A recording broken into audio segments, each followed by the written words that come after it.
আসসালামু আলাইকুম। HSC ২৬ batch, কি অবস্থা সবার? আশা করি আপনারা সকলে ভালো আছেন।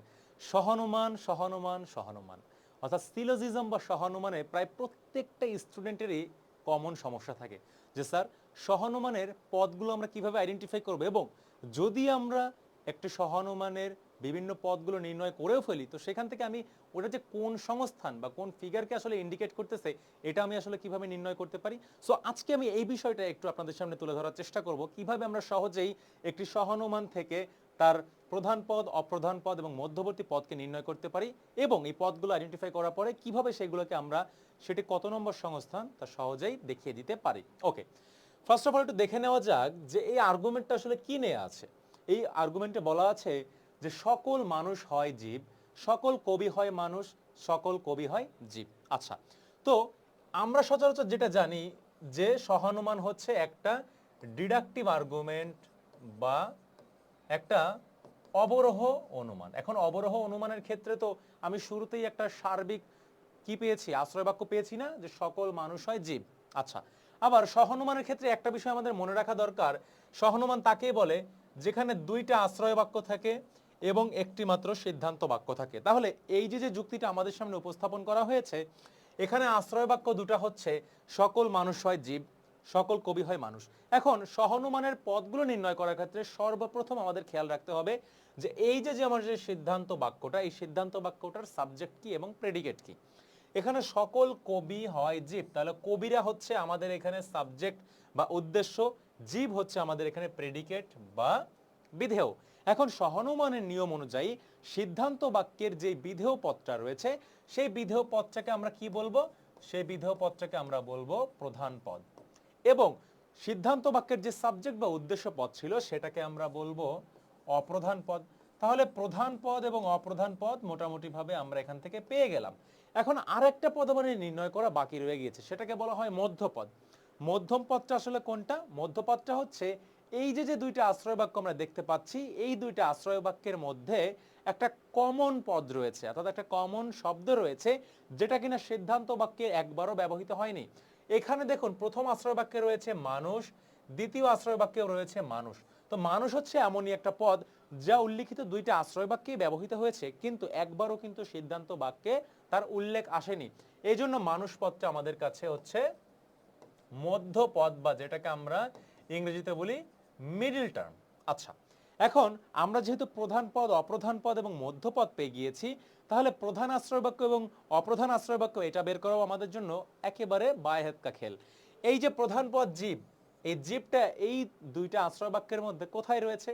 এইখানে ব্যবহৃত হয়েছে। যেহেতু প্রধান পদটি এই আশ্রয় বাক্য রয়েছে, সেই অনুযায়ী এইটার আমি নাম দিতে পারি যে প্রধান আশ্রয় বাক্য। তাহলে এই আশ্রয় বাক্যের আমি নাম দিলাম প্রধান আশ্রয় বাক্য, এবং অপ্রধান পদ যেটি কবি, এই পদটি ব্যবহৃত হয়েছে ২ নম্বর আশ্রয় বাক্যে। তাহলে আমি এই ২ নম্বর যে আশ্রয় বাক্য সেটাকে আমরা বলতে পারি অপ্রধান আশ্রয় বাক্য। আমরা এটাকে বলতে পারি অপ্রধান আশ্রয় বাক্য। আচ্ছা, তাহলে আমরা এখান থেকে মোটামুটি ভাবে পেয়ে গেলাম প্রধান পদ, অপ্রধান পদ, মধ্য পদ এবং প্রধান আশ্রয় বাক্য আর অপ্রধান আশ্রয় বাক্য।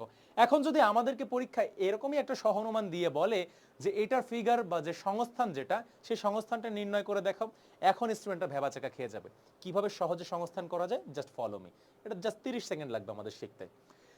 আমরা জানি সিদ্ধান্ত বাক্য যেমন আছে, আমরা কি করলাম, আমি ফিগারের ক্ষেত্রেও 3টা স্টেপে আপনাদেরকে এইভাবে বুঝাই দিচ্ছি। 1 2 3, 1 2 3 লিখলে সহজে বোঝা যাবে।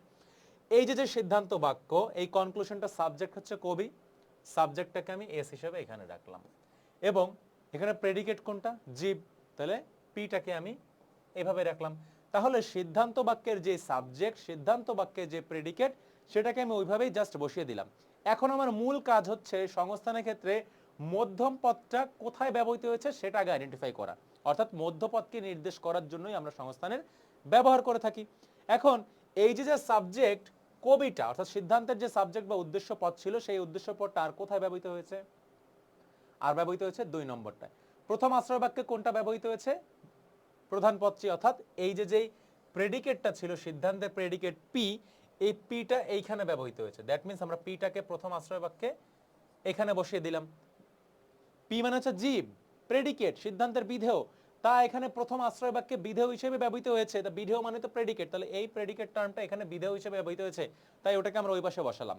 এবং এই যে যেই সাবজেক্টটা কবি যে টার্মটা ছিল, এই কবি টার্মটা ব্যবহৃত হয়েছে 2 নম্বর আশ্রয় বাক্যের উদ্দেশ্য হিসেবে। এই আশ্রয় বাক্যের উদ্দেশ্য কি? কবি না? তাহলে 2 নম্বর যে আশ্রয় বাক্য সেখানে এই এসটা কি হয়েছে? উদ্দেশ্য হিসেবে ব্যবহৃত হয়েছে, তাহলে এই হচ্ছে আমাদের উদ্দেশ্য সাবজেক্ট টার্ম। তাহলে মোটামুটি এতটুকু পর্যন্ত বোঝা গিয়েছে। এখন মিডল টার্ম বা মধ্যপদ যেটা, সেই মধ্যপদটাকে আমরা কিভাবে বের করব? দেখেন মধ্যপদটা হচ্ছে এই একটা মানুষ আর একটা হচ্ছে এই একটা মানুষ, অর্থাৎ দুইটা আশ্রয় বাক্যে মধ্যপদ আছে। এখন প্রথম আশ্রয় বাক্যটা যদি আমি খেয়াল করি তাহলে এখানে দেখা যাচ্ছে মধ্যপদ মানুষটা এই আশ্রয় বাক্যের কি হিসেবে ব্যবহৃত হয়েছে? উদ্দেশ্য হিসেবে ব্যবহৃত হয়েছে না? উদ্দেশ্যের পজিশনে। তাহলে সেই ক্ষেত্রে আমি উদ্দেশ্যের এই পজিশনে আমি এম কে ব্যবহার করলাম। এম মানে হচ্ছে মিডল টার্ম, তাহলে মিডল টার্ম হচ্ছে প্রথম আশ্রয় বাক্যের সাবজেক্ট পজিশনে আছে। কেমন? দ্বিতীয় আশ্রয় বাক্যের ক্ষেত্রে যদি দেখা যায় তাহলে মিডল টার্মটা এই 2 নম্বর আশ্রয় বাক্যের বিধেয় এই পজিশনে বসেছে, তাহলে সেমলি আমি এমটাকে এখানে বসিয়ে দিচ্ছি। তাহলে আমি কি করলাম? এমটাকে এখানে বসিয়ে দিলাম। তাহলে দেখা গেল কি এই যে যে তিনটা আমাদের কি ছিল? বাক্য ছিল, দুইটা আশ্রয় এবং একটা সিদ্ধান্ত বাক্য, ওভারঅল যুক্তিটাকে আমি কি করলাম? আমি সাবজেক্ট, প্রেডিকেট এবং মিডল টার্ম এই তিনটা জাস্ট লেটার দিয়ে খুব সুন্দর করে একটা কি করলাম? সিলোজিজম আমি এখানে দাঁড় করে দিলাম। এটাকেই আমরা বলছি সংস্থান, বা সংস্থানকে ইংরেজি বলা হয় এটাকে ফিগার বলা হয়, তাই না? তো আমরা মোটামুটি ভাবে বুঝতে পারলাম এটা আমাদের কাছে সংস্থান রয়েছে হচ্ছে 4টা সংস্থান। এটা কত নম্বর সংস্থান? এটা হচ্ছে ভেরি ফার্স্ট ফিগার যেটাকে বলা হচ্ছে, অর্থাৎ যেখানে মিডল টার্ম অর্থাৎ মধ্যপদটি প্রথম আশ্রয় বাক্যের উদ্দেশ্য এবং দ্বিতীয় আশ্রয় বাক্যের বিধেয় হিসেবে ব্যবহৃত হয়েছে। এরকম আরো 4টা কম্বিনেশন হতে পারে, যখন এম একটা এই পাশে থাকবে আর একটা এই পাশে থাকবে, আবার যখন মধ্যবর্তী পদটা দুইটা আশ্রয় বাক্যের সাবজেক্ট পজিশনে, অথবা মধ্যবর্তী পদটা দুইটা আশ্রয় বাক্যের প্রেডিকেট পজিশনে বসতে পারে। তো এইভাবে কম্বিনেশন দিয়ে টোটাল 4টা কম্বিনেশন আসতে পারে। কেমন? সো আশা করছি আপনারা বুঝতে পেরেছেন সহানুমান যদি আমাদের সামনে পরীক্ষায় কখনো আসে তাহলে সহানুমান থেকে বিভিন্ন পদ কিভাবে নির্ণয় করব, এবং পদগুলো নির্ণয় করার পরে যদি আমাদের সংস্থান নির্দেশ করতে বলে তাহলে সংস্থানগুলো আমরা বোথ এমসিকিউ এবং সিকিউতে কিভাবে অ্যান্সার করব। সো এইভাবে যদি আপনারা সহজে লজিকটা আসলে শিখতে চান, যেহেতু শেষ মুহূর্তে এখন তো আর বিস্তারিত রুলসগুলো বই পড়ে তো শেষ করা সম্ভব নয়, সেক্ষেত্রে আমরা এরকম শর্ট শর্ট যে টেকনিকগুলো আছে বা রুলসগুলো আছে এগুলো অনুযায়ী যে টপিকগুলো ইম্পর্টেন্ট সেই টপিকগুলো অ্যানালাইসিস করে পড়লেই মোটামুটি বোর্ড এক্সামে একটা ভালো ফলাফল করা যেতে পারে। তো সেই ক্ষেত্রে আমার মনে হয় না টপিক অ্যানালাইসিস করার আপনাদের যথেষ্ট সময় রয়েছে, বা শুধুমাত্র বই যদি রিডিং পড়ে যান তাহলে এইভাবে হয়তো আপনারা কখনো বুঝতে পারবেন না। দ্যাটস ওয়াই আর্টস কমের পক্ষ থেকে আপনাদের জন্য কিন্তু লজিকের একটা মাইক্রো কোর্স যেমন রয়েছে, একই সাথে কিন্তু ইকোনমিক্স সাইকোলজির পাশাপাশি আর্টস এবং কমার্সের যে বান্ডেল কোর্সগুলো ছিল সেই বান্ডেল কোর্স হিসেবে আপনাদের কাছে রয়েছে। আপনারা যদি চান, সময় খুব বেশি আসলে সীমিত সময় বলা যেতে পারে, এই সময়টা আসলে অপচয় না করে আমরা যদি খুব ওয়াইসলি এটাকে ইউজ করতে পারি তাহলে কিন্তু এই শেষ সময়ে একটা গোছানো প্রিপারেশন নিয়ে পরীক্ষার হলে যাওয়া যেতে পারে, এবং আশা করা যায় দিন শেষে ফলাফলটা ভালোই হবে। সো আপনারা যারা এখনো সিরিয়াস নন আপনারা একটু দ্রুত সিরিয়াস হন, আপনাদের প্রতি আমাদের এই পরামর্শটা থাকবে আমার ব্যক্তিগতভাবে। এবং যদি আপনারা কোর্সটা পারচেস করতে চান অবশ্যই আমাদের কোর্সের যে লিঙ্কটা সেটা আমাদের ফার্স্ট কমেন্টেই দেওয়া থাকবে, আপনারা চাইলে ভিজিট করে আসতে পারেন। সো থ্যাংক ইউ এভরিওয়ান, আসসালামু আলাইকুম।